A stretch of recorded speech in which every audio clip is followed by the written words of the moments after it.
The doctor will see you now. Hello there. General Kenobi! It is the 25th of May, 2022, and that means it is the 45th anniversary of Star Wars. The original Star Wars came to theaters in 1977. Back then, it was just called Star Wars. Today, we know it as Star Wars Episode 4, A New Hope. It gained the Episode 4 and the A New Hope title when it was re-released into theaters in 78 and 79 when George Lucas knew, okay, we're doing the sequel and the sequel's going to be Episode 5. So like when he knew that, Star Wars got a re-release in the theaters with the episode number and the subtitle, which again pretty much set us all on a path. In a lot of ways, I really wouldn't be here if it wasn't for Star Wars. Like, Star Wars ignited that kind of imagination, that creativity. Star Wars was a massive, significant inspiration for every story I tell, every drawing I do, everything that everything I do with Illuminati. Everything has its origins with my love of Star Wars and what that activated in me as a kid. Now, obviously, Star Wars came out. I wasn't around for the original trilogy's original releases. It wasn't until I was about 5 years old.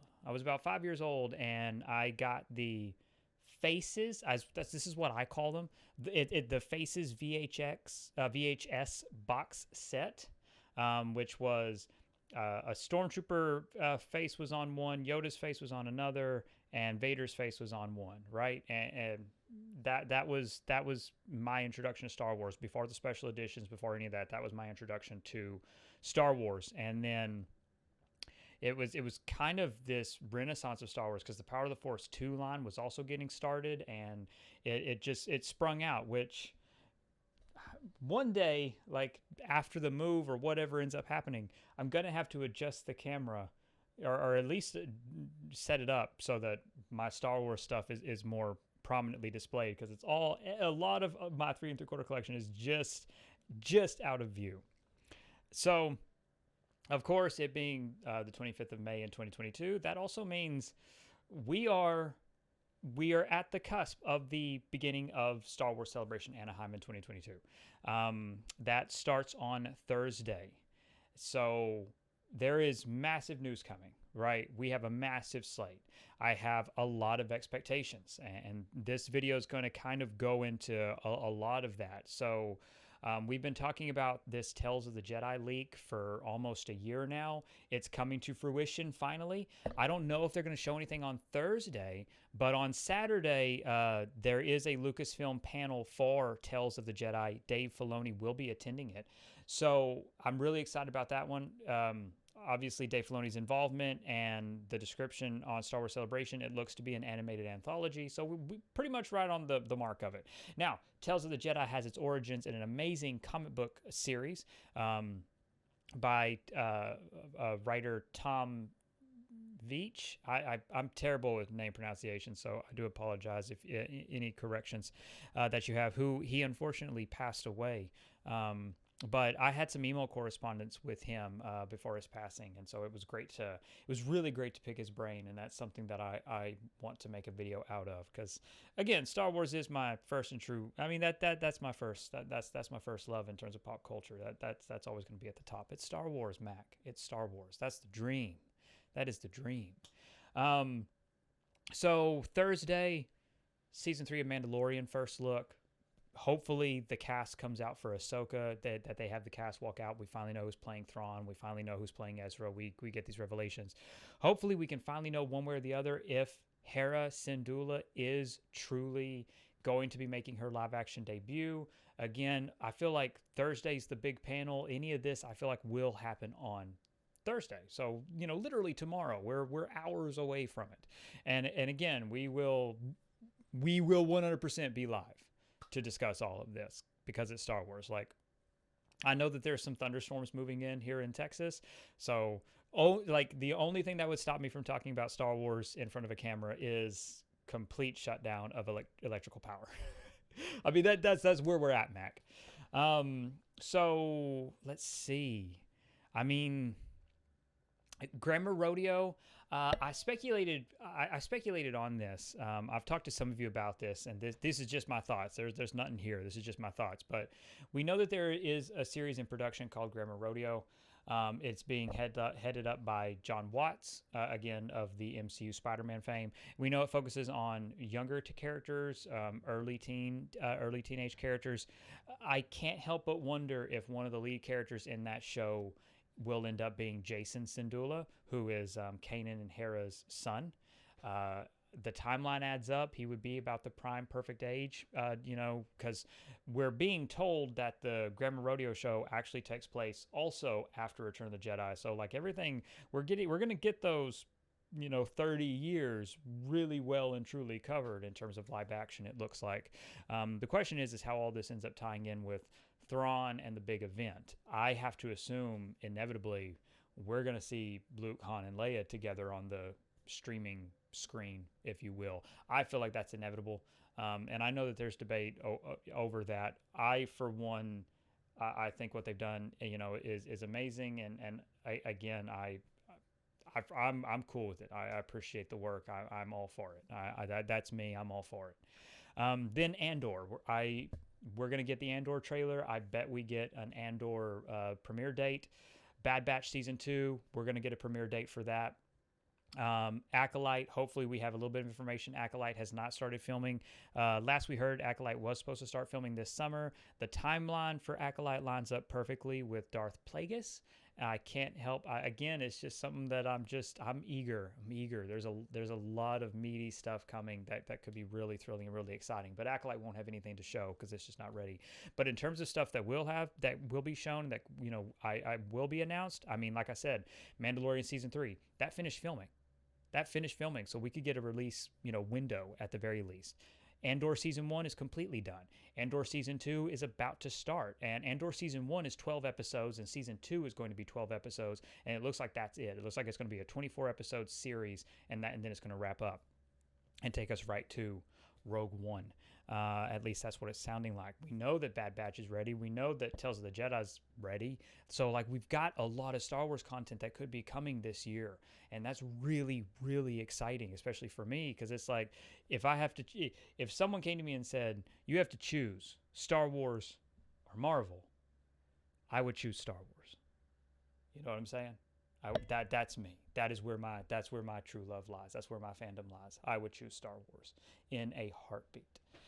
So I'm very excited for that. Hasbro's going to be there, so I do expect Hasbro announcements. I expect Hasbro announcements today, and I expect Obi-Wan Kenobi figures for the Vintage Collection to go up for pre-order today, so I'm really giddy about that. Obi-Wan, Reva, and Darth Vader should all go up for pre-order for the 3 3/4 line, so I fully intend to get those pre-ordered. I really, that's kind of all that's it. That's all I collect is 3 3/4 vintage line. That's it. It's the line that I started with. It's the line I'm going to end with. You know what I'm saying?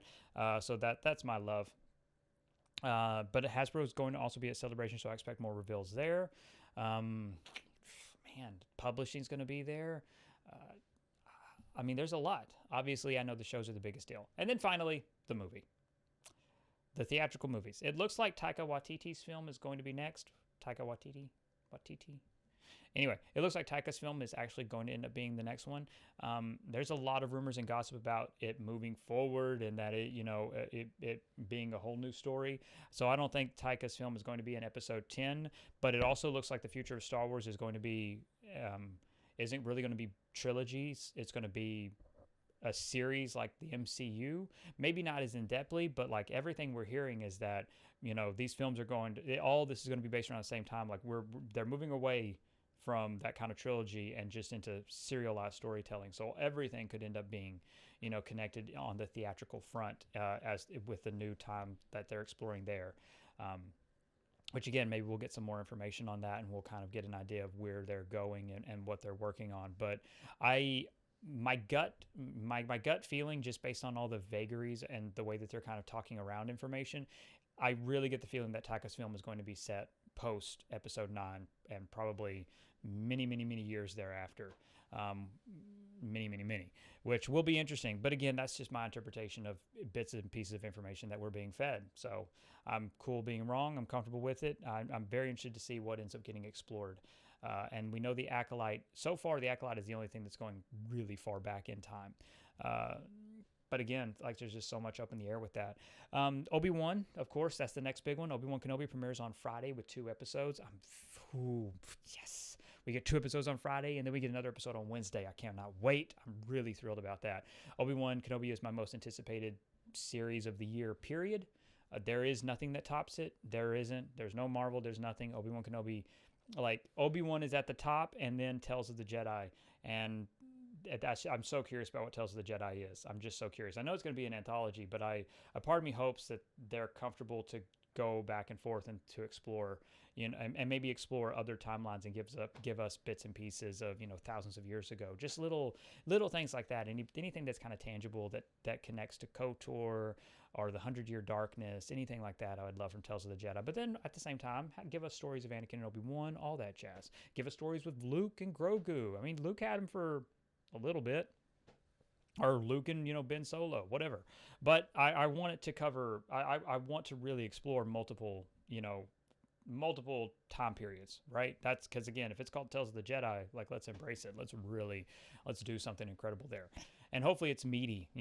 I wouldn't mind 12 episodes, of just like 12 20-minute episodes, and like here's Ulick Quildroma, here's a Junta Paul. He was a Jedi. That's what he started as, so it fits the series. Here's Revan. I would love it. I would be super giddy. And then, of course, video games. There's a lot in production, right? There's a lot. We have the KOTOR remake, which I feel like we're going to hear a lot about. I don't know necessarily Celebration, but I feel like we're going to hear about it this summer. Star Wars Jedi Survivor, the sequel to Jedi Fallen Order. Again, I don't know if we're going to get it this year. Because the way that this year is going with delays and releases, but I'm still really excited. And then multiple other Star Wars projects that we know are in various stages of development, but that nobody has commented on.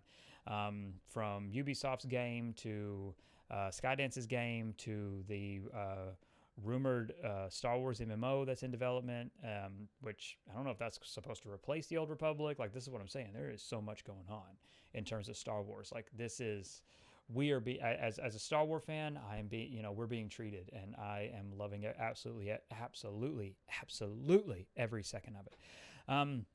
My hopes for Obi-Wan Kenobi are pretty simple, pretty straightforward. But I'm saving that just because the show premieres on Friday. So of course on Friday I'll be talking about Obi-Wan then, because it fits. It does. It fits. It premieres on Friday, and so I'll have like an Obi-Wan video go up there. So there's a lot of Star Wars. There's an absolute lot. Like I said, my most anticipated. I don't expect anything in the film front, except for maybe to tell us, hey, we're going to have a Star Wars movie coming out at this time during that year. That's really all I expect. And who knows? Maybe they'll have some concept art, but obviously they haven't filmed. There's nothing really there. If Taika walks out on stage with a big announcement, I'll be over the moon, because I love Star Wars in theaters just like I love it on streaming. Like, I love it. Star Wars theatrical experience is amazing for me. It has been since I was a kid. I love it. But like at the top of my list really is Obi-Wan Kenobi, and then finally seeing Tales of the Jedi, which is definitely, like, again, there's a Tales of the Jedi panel on Saturday, which I cannot wait for. I'm hoping we get something on Thursday, because I'm not patient, and that's just how it goes. So, most anticipated show in terms of Star Wars, most anticipated Star Wars game, and what are you hoping they reveal or announce? Like, what timelines? Like, what are you hoping Tales of the Jedi is? Maybe I'm the only one obsessed with Tales of the Jedi, but I can't help it. It's nostalgic. Even that title is just nostalgic, because I grew up when those comics were running. Like, that's a big deal for me. But what do you want from Tales of the Jedi? What does it need to be at bare minimum? Let's put it that way. And then in the games, what's your most anticipated game? Do you expect them to show off anything in particular in that realm? Again, leave your thoughts in the comments below. I want to thank my patrons so much for making this content possible. Again, we wouldn't be here if it wasn't for you. Thank you so much. Please like this video, subscribe to the channel, share this content with your friends. It helps immensely with YouTube's analytics and algorithms. And we are, if you don't know this, we are the #1 channel recommended by moms. Your mom loves us, and I'm sure you will too. Above all else, and most importantly, stay safe, take care of others, have a legendary day, and may the Force be with you.